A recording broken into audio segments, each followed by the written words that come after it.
We open on the vast, frozen wasteland of Antarctica. The screen is filled with endless white snow and ice. Suddenly, a helicopter appears, chasing a husky dog across the snow. Inside the chopper are two Norwegian men, and they're shooting at this dog like their lives depend on it. The dog is running full speed toward an American research station in the distance.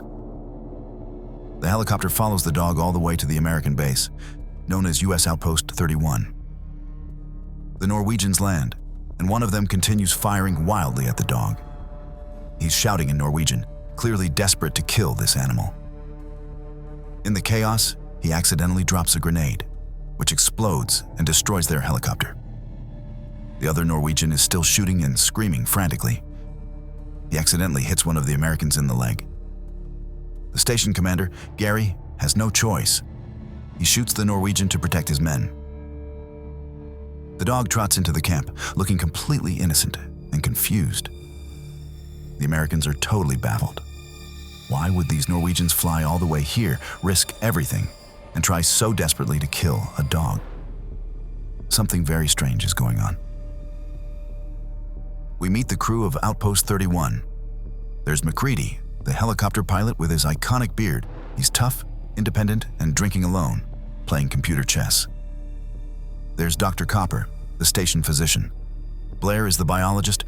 Palmer is the laid-back helicopter mechanic who's constantly smoking. Childs handles the firefighting equipment. Windows is the radio operator.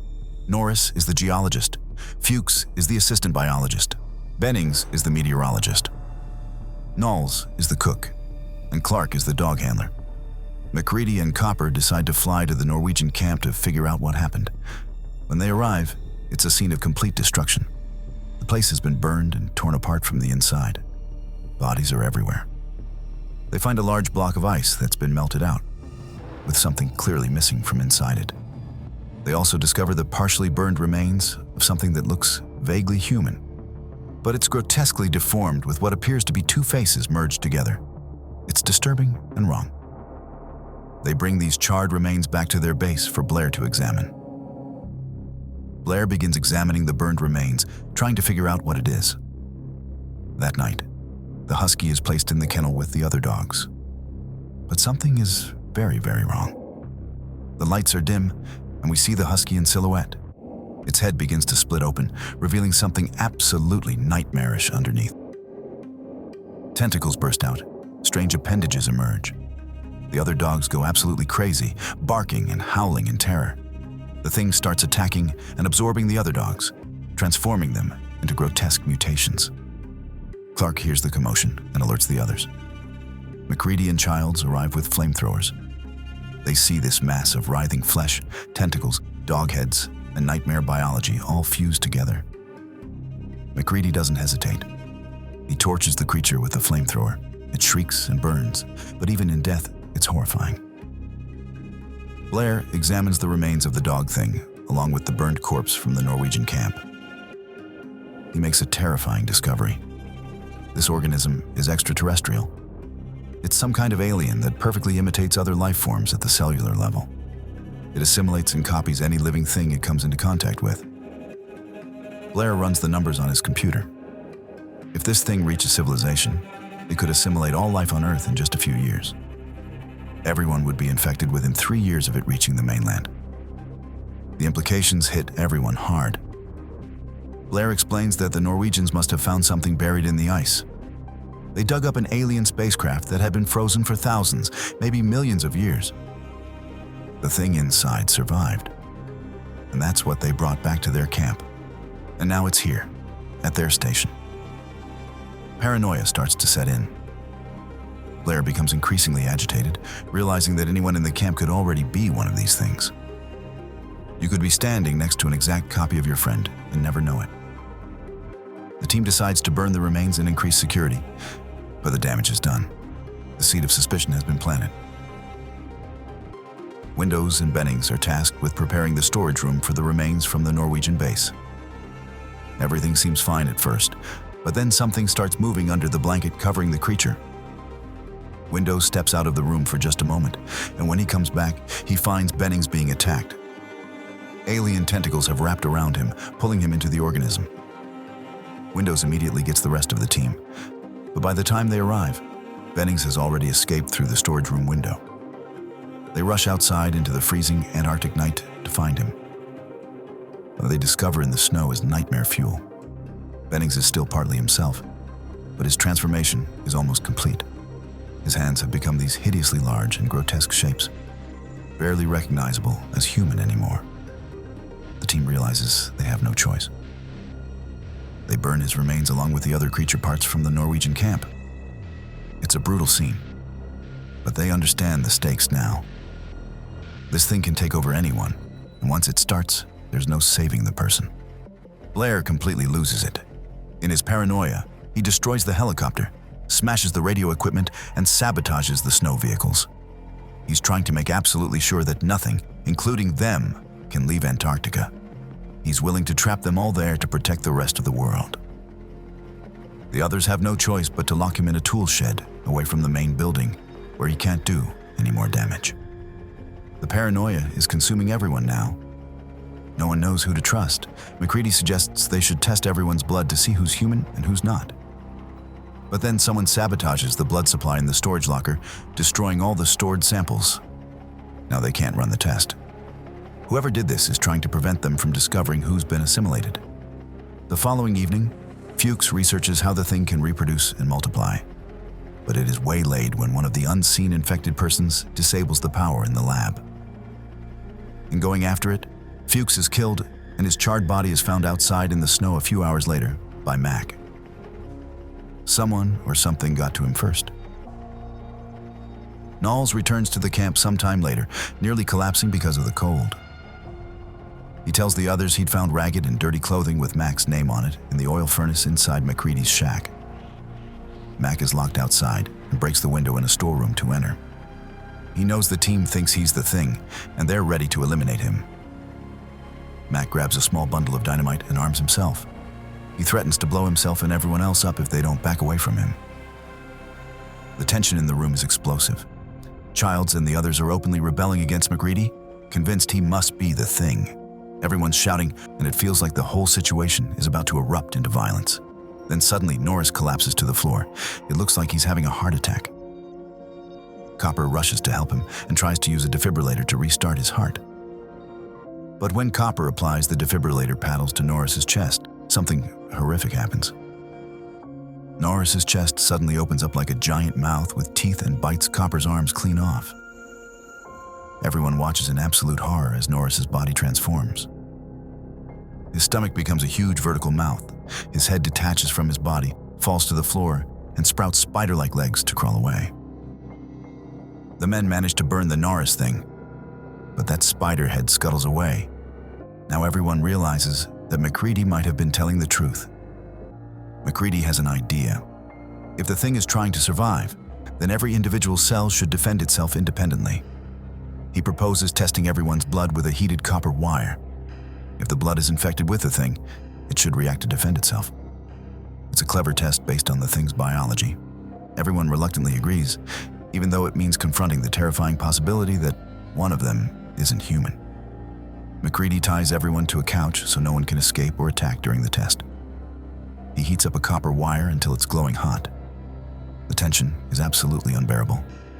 One by one, he takes blood samples and applies the hot wire. Windows is tested. His blood doesn't react. He's human. MacReady tests himself. Human. Knowles. Human. Childs. Human. Gary. Human. Everyone's on edge watching each test. MacReady tests Palmer's blood. The blood suddenly screams and jumps away from the hot wire like it's alive. Palmer is the thing.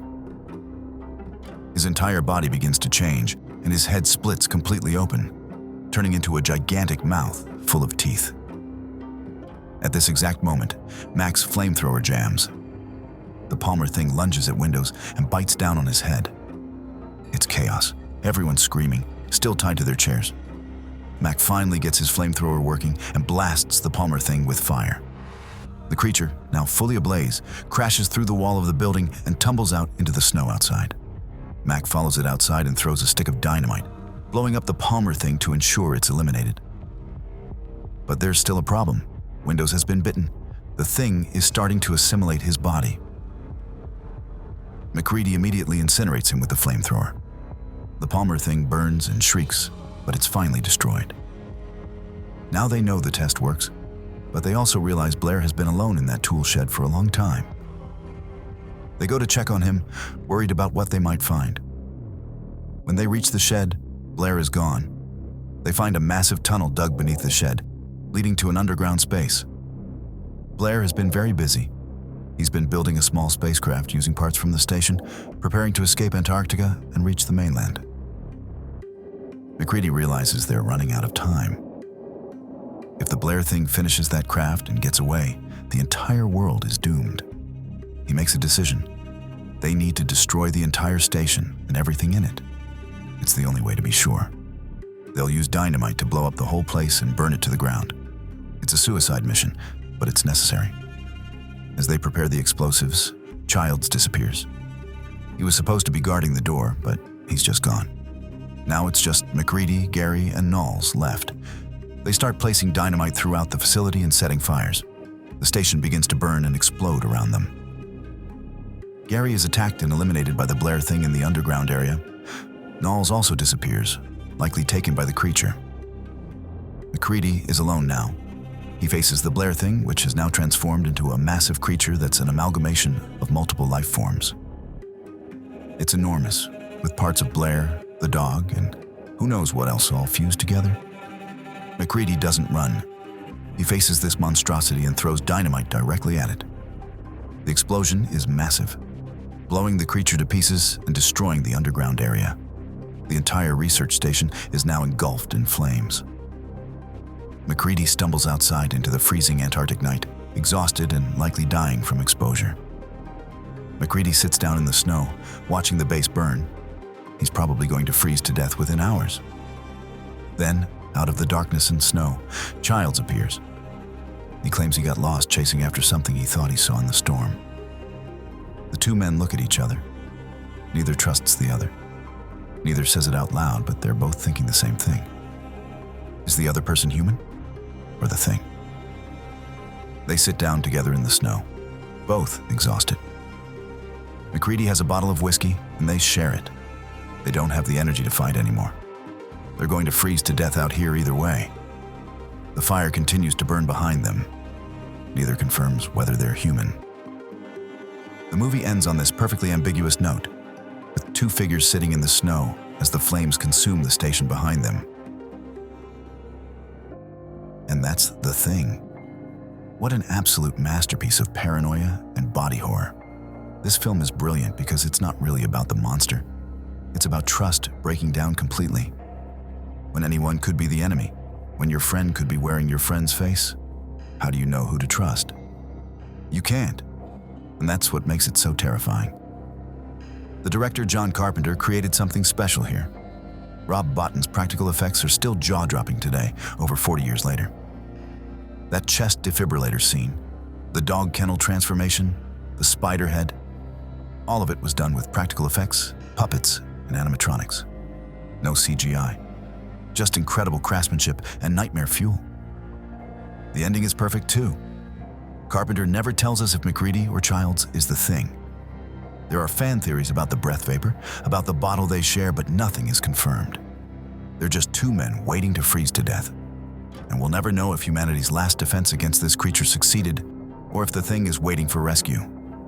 The Thing was actually a box office flop when it first came out, competing with E.T. the Extraterrestrial.